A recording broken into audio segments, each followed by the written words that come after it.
Hello everyone. कैसे हैं आप सभी? आशा करता हूं आप सभी अच्छे होंगे। दोस्तों, आज हम बात करेंगे एसएससी जीडी के बारे में। एसएससी जीडी के बारे में जो वैकेंसी आई हुई है 25,000 प्लस, उसके लिए जो 50 क्वेश्चन का कुल टेस्ट सीरीज चलाए जा रहे हैं, वो एग्जाम के दृष्टिकोण से बहुत ही महत्वपूर्ण हो जाते हैं।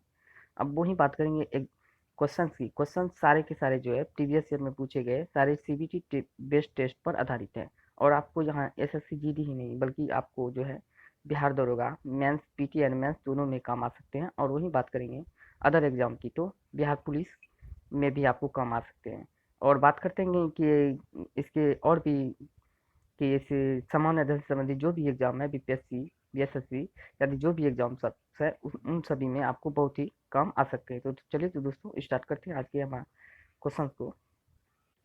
आज का पहला क्वेश्चन है, मकर रेखा किन किन महाद्वीपों से होकर गुजरती है? मकर रेखा किन किन महाद्वीपों से होकर गुजरती है? बात करते हैं उत्तरी अमेरिका, अफ्रीका, एशिया, यानी कि बात करते हैं सभी के सभी महाद्वीप से होकर मकर रेखा गुजरती है। आइए इसको समझते हैं। अगर वही बात करें हम उत्तरी अमेरिका महाद्वीप की, तो उत्तरी अमेरिका महाद्वीप के हवाई द्वीप समूह यानी कि संयुक्त राज्य अमेरिका के क्षेत्र में जो आते हैं, मेक्सिको, बहमास, ये तीनों के तीनों क्षेत्र से गुजरते हैं। अब वही बात करेंगे अफ्रीका महाद्वीप के देश से। तो अफ्रीका महाद्वीप के देश यानी कि माली, मारिटानिया, नाइजर, अल्जीरिया, चाद, लीबिया, मिस्र, इन सभी देशों से होकर गुजरती है। अगर वही बात करते हैं हम अगर एशिया महाद्वीप की, सऊदी अरब, संयुक्त अरब अमीरात, भारत, बांग्लादेश, म्यांमार, चीन, ओमान, ताइवान आदि से होकर गुजरती है। अगर वही पूछे आपको मकर रेखा कुल कितने देशों से होकर गुजरती है, तो आप यहाँ काउंटिंग कर सकते हैं। तो 1, 2, 3, 4, 5, 6, 7, 8, 9, 10, 10, 11, 12, 13, 14, 15, 16, 17, 18, यानी कि कुल बात करते हैं तो 18 देशों से होकर मकर रेखा गुजरती है, जो कि 3 महाद्वीपों में स्थित है। अब बात करते हैं नेक्स्ट की। घूमर कहाँ का लोकप्रिय नृत्य है? घूमर कहाँ का लोकप्रिय नृत्य है? तो वही बात करते हैं कि राजस्थान का एक लोकप्रिय नृत्य घूमर है। तो याद रखिएगा, कई बार एग्जाम में पूछे गए हैं। अब बात करते हैं नेक्स्ट की। तमिलनाडु और श्रीलंका को समांतर तमिलनाडु और श्रीलंका में समांतर बोली जाने वाली भाषा कौन सी है? तो तमिलनाडु और श्रीलंका में जो मिली जुली भाषा है जो बोली जाती है, तो तमिल भाषा वहाँ बोली जाती है तमिलनाडु और श्रीलंका में। अब बात करते हैं नेक्स्ट की। निम्नलिखित में से कौन सा भारत सरकार के खेलो इंडिया कार्यक्रम से जुड़ा हुआ है? निम्नलिखित में से कौन से भारत सरकार के खेलो इंडिया कार्यक्रम से जुड़ा हुआ है? तो खेलों से खेल यानी कि खेल से जुड़ा हुआ है, याद रखिएगा। आइए इसके बारे में थोड़ा विस्तार से जानते हैं। खेलो इंडिया गेम शुरुआत कब हुआ था और पहली बार इसको होस्ट कहाँ पर किया गया था, किस शहर में, उसके बारे में हम चर्चा करेंगे विस्तार से। सबसे पहले हम बात करेंगे कि खेलो इंडिया गेम जो है किसके द्वारा लॉन्च किया गया था। खेलो इंडिया गेम जो है राजवर्धन सिंह राठौर के द्वारा लॉन्च किया गया था। और 2018 में जो खेलो इंडिया यानी कि 2018 में जो है खेल मिनिस्ट्री खेल मंत्री थे राजवर्धन सिंह राठौर जो थे खेल मंत्री थे। और वही बात करेंगे पहली बार खेलो इंडिया गेम जो है 2018 में दिल्ली में आयोजित किया गया था। याद रखिएगा, कई बार एग्जाम में पूछे गए हैं। पहला खेलो इंडिया गेम कब और कहाँ आयोजित हुआ था? 2018 में दिल्ली में हुआ था। अगर वही बात करेंगे हम दूसरे खेलो इंडिया गेम की, तो दूसरे खेलो इंडिया गेम 2019 में आयोजित हुआ था। कहाँ हुआ था? तो पुणे महाराष्ट्र में हुआ था, याद रखिएगा। और अगर वही पूछे तीसरे खेलो इंडिया गेम की, तो तीसरे खेलो इंडिया गेम का आयोजन जो है 2020 में असम के गुवाहाटी में किया गया था, याद रखिएगा। वहीं बात करेंगे चौथा जो 2021 में होने वाला है, पंचकुला हरियाणा में होने वाला है। तो याद रखिएगा, ये कई बार एग्जाम में पूछे जाते हैं। अब बात करेंगे नेक्स्ट क्वेश्चन की। अंधा युग के लेखक कौन है? अंधा युग के लेखक की बात करते हैं तो धर्मवीर भारती जो है अंधा युग के लेखक हैं। अब बात करेंगे नेक्स्ट की।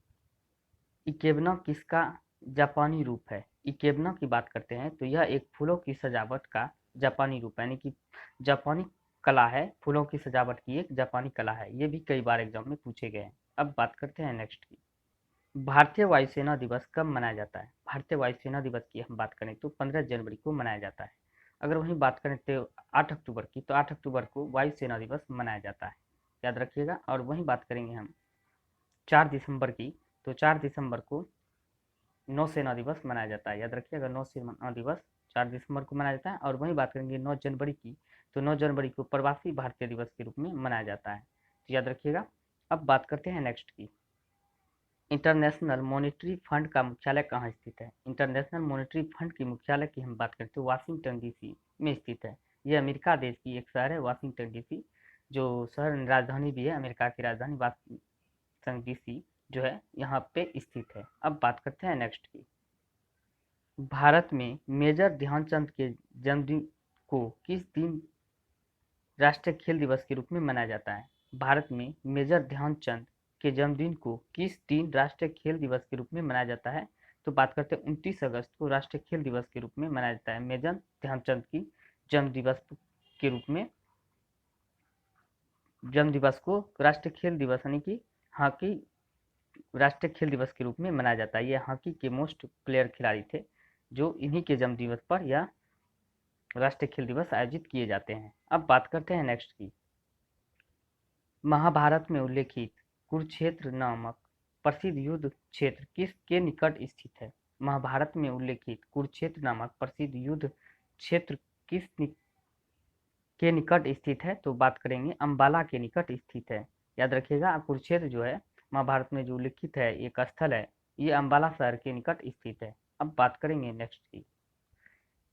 यजवेंद्र चहल निम्न में से किस खेल से संबंधित है? यजवेंद्र चहल निम्न में से किस खेल से संबंधित है? यह क्रिकेट खेल से संबंधित है। अब बात करते हैं नेक्स्ट की। 2020 में पहली बार खेलो इंडिया यूनिवर्सिटी गेम्स की शुरुआत कहाँ से हुई? 2020 में पहली बार खेलो इंडिया, एक होता है खेलो इंडिया गेम्स और एक होता है खेलो इंडिया यूनिवर्सिटी गेम्स। याद रखिएगा दोनों में थोड़ा सा डिफरेंस है। तो ये भी वो खेलो इंडिया गेम्स जो है 2018 में शुरुआत हुआ था, याद रखिएगा। ये पिछले क्वेश्चन में एक्सप्लेन कर दिया गया है। और वही बात करते हैं खेलो इंडिया यूनिवर्सिटी गेम्स की शुरुआत की बात करते हैं 2020 में, तो यह उड़ीसा से हुआ था, यानी कि पहली बार 2020 में उड़ीसा में हुआ था। अगर सेकंड पूछे तो कहाँ होने वाला है, तो सेकंड की बात करेंगे तो कर्नाटक में जो है सेकंड नंबर खेलो इंडिया यूनिवर्सिटी गेम आयोजित होगा। याद रखिएगा पहला उड़ीसा, दूसरा कर्नाटक में। अब बात करते हैं नेक्स्ट की। अब बात करते हैं इनमें से कौन सा नवीकरणीय ऊर्जा का स्रोत है? क्या है? तो स्रोत है, याद रखिएगा कौन सा नवीकरणीय ऊर्जा का स्रोत है। हम बात करेंगे सौर ऊर्जा, पवन ऊर्जा और विद्युत ऊर्जा।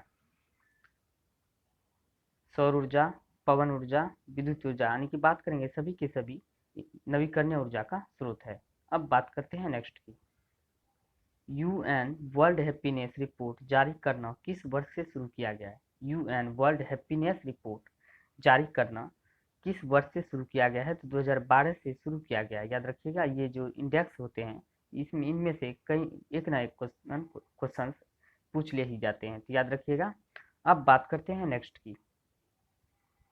इनमें से कौन सा गुप्त शासक वीणा वादक में निपुण था?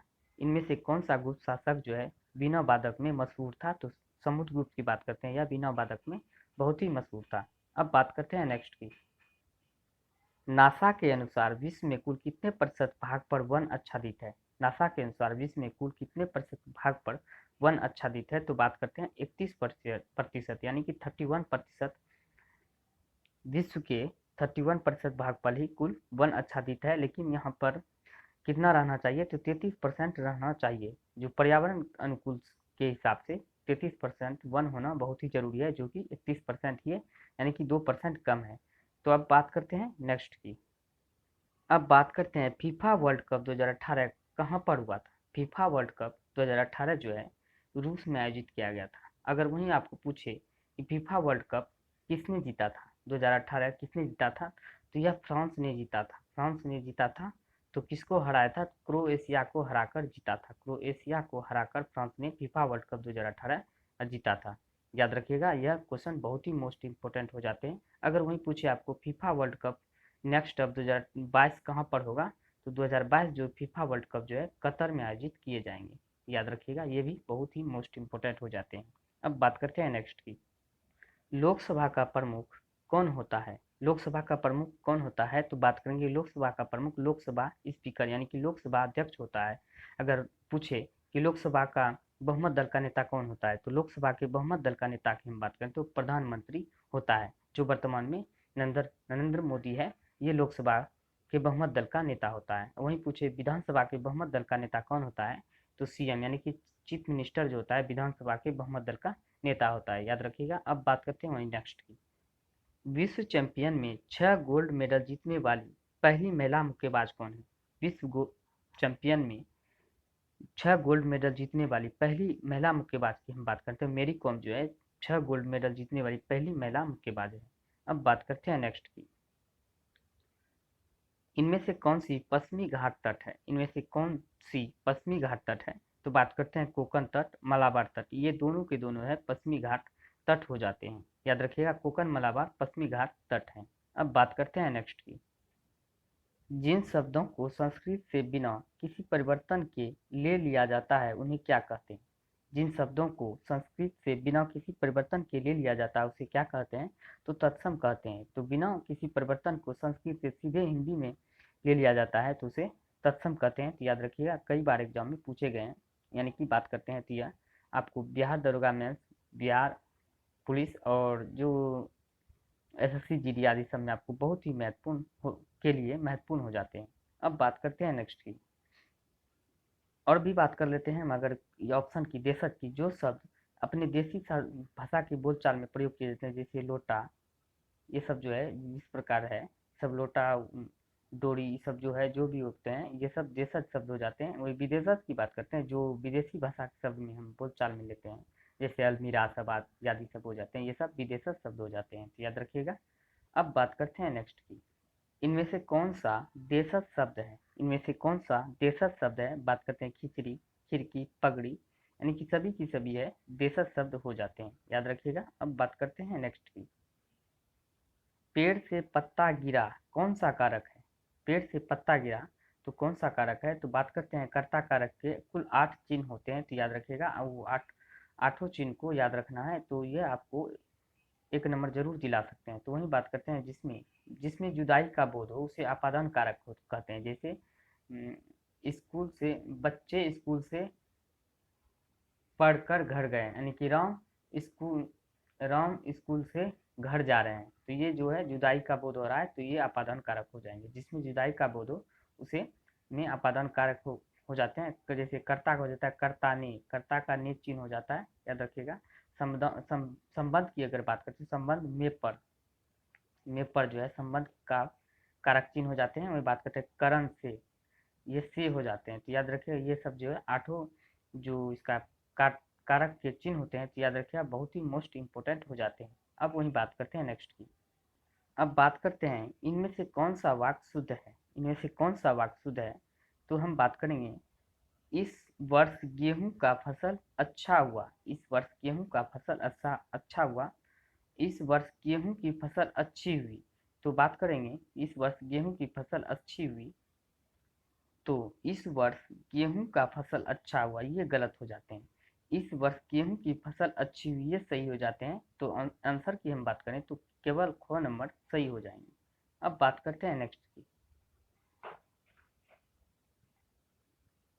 इनमें से कौन सा अंतःस्थ वर्ण है? इनमें से कौन सा अंतःस्थ वर्ण है? बात करेंगे यो, रो, लो, वो। बात करेंगे ये सभी के सभी यो, रो, लो, वो ये अंतःस्थ वर्ण हो जाते हैं। तो अब आंसर की हम बात करें तो दोनों, यानी कि 1 और 2 दोनों अंतःस्थ वर्ण है। ये भी और ये भी दोनों के दोनों अंतःस्थ वर्ण है, याद रखिएगा। यो, रो, लो, वो ये चार जो है ये चारों के चारों अंतःस्थ वर्ण हो जाते हैं। अब बात करते हैं नेक्स्ट की। इंडिया विंस फ्रीडम पुस्तक के लेखक कौन है? इंडिया विंस फ्रीडम पुस्तक के लेखक की हम बात करते हैं Maulana Abul Kalam Azad India wins freedom के पुस्तक के लेखक हो जाते हैं।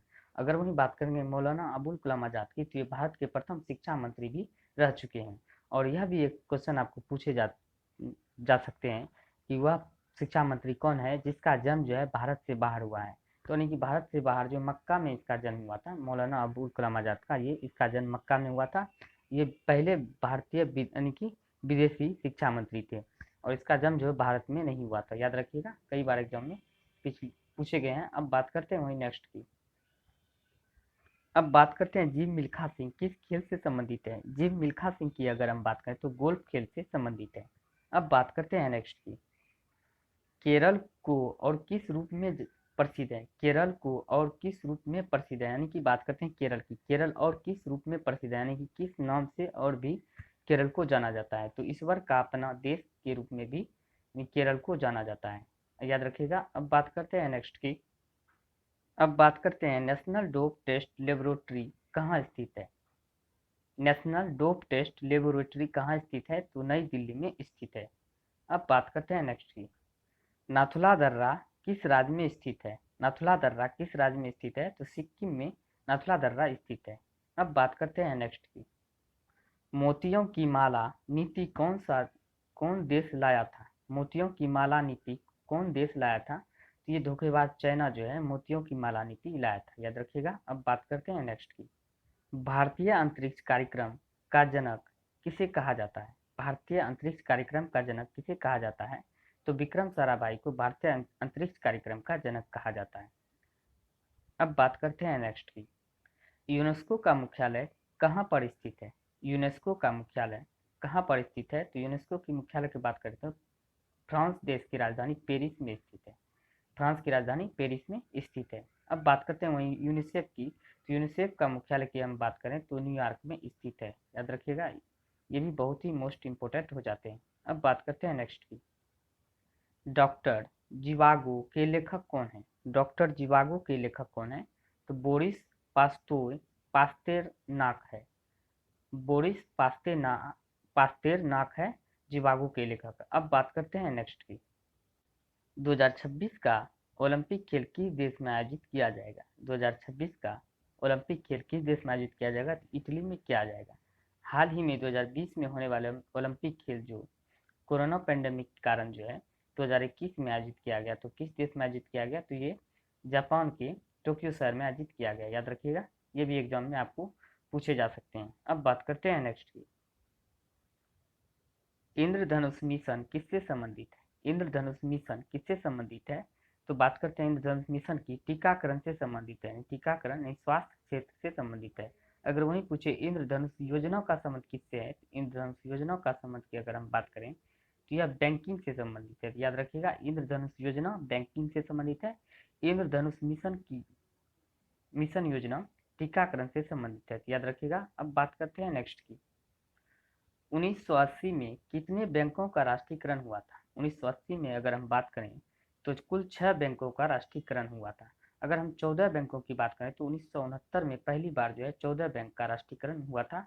और वहीं बात करें कि पहली बार राष्ट्रीयकृत होने वाला पहला बैंक कौन सा है, वह बैंक जो उसका राष्ट्रीयकरण पहली बार हुआ था यानी सबसे पहले हुआ था, तो आरबीआई का राष्ट्रीयकरण सर्वप्रथम हुआ था, यानी कि याद रखिएगा राष्ट्रीयकरण कृत किए जाने वाला पहला बैंक भारत का आरबीआई है। अब बात करते हैं वही नेक्स्ट की।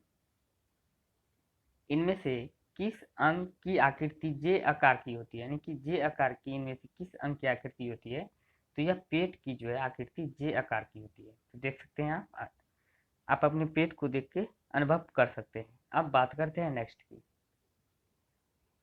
2021 में गणतंत्र दिवस के अवसर पर भारत के मुख्य अतिथि कौन थे।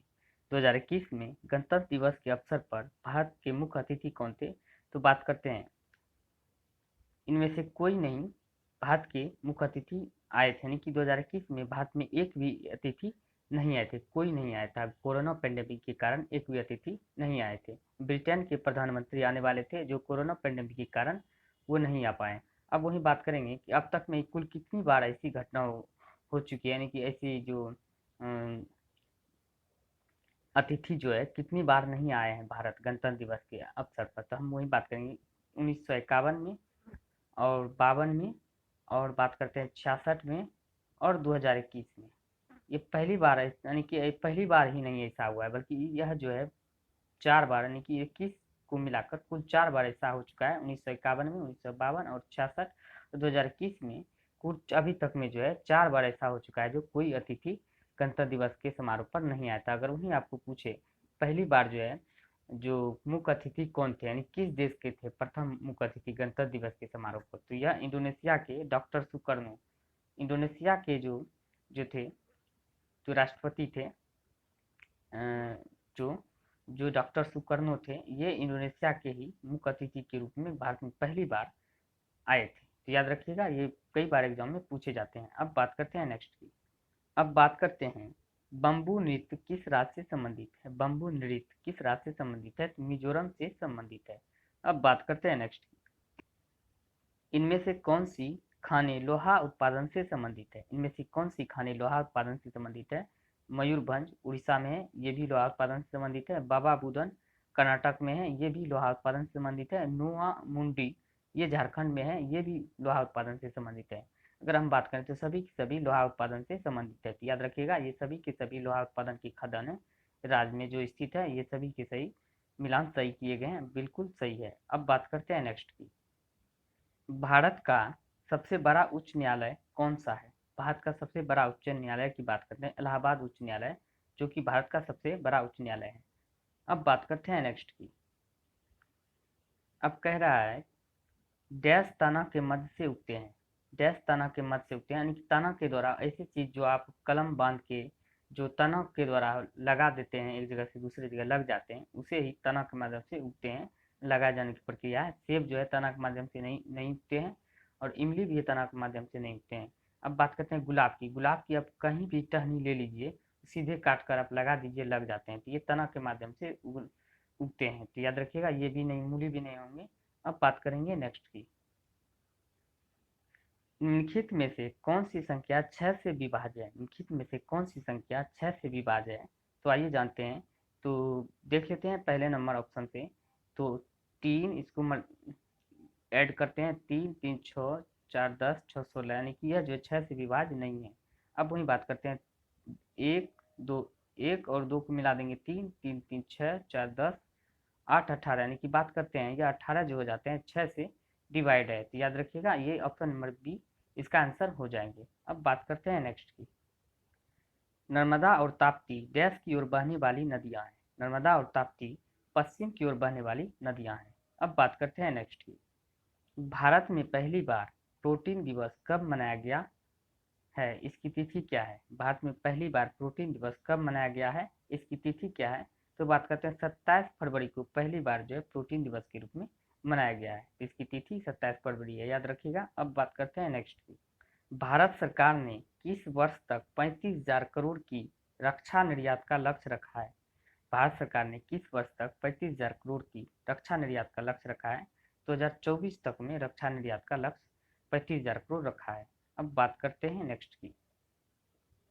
अब मैथ का क्वेश्चन आ जाते हैं। 14 मीटर यानी कि 14 मल्टीप्लाई 14 मल्टीप्लाई 9 मीटर कमरे के फर्श को ढकने के लिए 63 सेंटीमीटर चौड़ी दरी की कितने मीटर कर सकता होगी, यानी कि आवश्यकता होगी। 14 मीटर 14 मल्टीप्लाई 9 मीटर कमरे के फर्श को ढकने के लिए 63 सेंटीमीटर दरी चौड़ी दरी के कितने मीटर की आवश्यकता होगी, यानी कि आवश्यकता होंगी। तो आवश्यकता होंगी, तो याद रखिएगा आवश्यकता होंगी। तो हम बात करेंगे इसको कैसे बनाएंगे, तो यह बनाना बिल्कुल ही आसान है। हम वही बात करेंगे 14 मल्टीप्लाई यानी कि 14 मल्टीप्लाई 9, यानी कि इसको जो है 9 इसको सेंटीमीटर में बदल देंगे दोनों को। तो दोनों को बदलने के लिए 2 बार 100 से मल्टीप्लाई यानी कि 2 बार 100 100 लिखना होगा। तो अब वही इसको डिवाइड कर देंगे कितने से, 63 सेंटीमीटर से। तब इसको हम कटा देंगे, 9 सतह 63, 7 दूना 14। तो हम बात करेंगे इसको, तो हो जाएंगे इसका आंसर की बात करें 9 सतह 63, 7 दूना 14, यानी कि बात करते हैं इसको कुल 200 मीटर हो जाएंगे। इसको हम क्या करेंगे, फिर से एक बार बनाते हैं। 14 मल्टीप्लाई 9 मीटर कमरे को हम फर्श से ढकने के लिए इसको भी हम क्या करेंगे, इसको सेंटीमीटर में बदल देंगे। तो बदल दिए, 100 से मल्टीप्लाई कर दिए, यानी कि 2 बार नहीं एक ही बार देना है, और 63 से हम 63 सेंटीमीटर से डिवाइड करना है। तो 9 63 7 दूना 14, हम बात करेंगे 200 मीटर इसका कुल आंसर हो जाएंगे। अब बात करते हैं नेक्स्ट की। निम्नलिखित ताप पर जल का आयतन न्यूनतम होता है, यानी कि किस ताप पर जल का आयतन न्यूनतम होता है? तो इसमें जो है दो ढंग का क्वेश्चन आते हैं, दो प्रकार का क्वेश्चन आते हैं, तो याद रखिएगा। पहला प्रकार आता है कि किस ताप पर जल का आयतन न्यूनतम होता है, तो 4 डिग्री सेल्सियस पर जल का आयतन न्यूनतम होता है। अगर वही पूछे किस ताप पर जल का घनत्व अधिकतम होता है, तो अधिकतम की बात करें जल का घनत्व अधिकतम 4 डिग्री सेल्सियस पर अधिकतम होता है, और आयतन की अगर बात करें तो 4 डिग्री सेल्सियस पर आयतन न्यूनतम होता है, तो याद रखिएगा। अब बात करते हैं नेक्स्ट की। क्वेश्चन है लास्ट क्वेश्चन है, किसी परीक्षा में अधिकतम अंक 900 है, किसी परीक्षा में अधिकतम अंक 900 है, एक छात्र को अधिकतम अंक 33% मिलने पर वह 45 अंकों से अनुत्तीर्ण हो जाते हैं, तो उत्तीर्ण कितना है, यानी कि ये अधिकतम अंक की बात कर रहा है 900।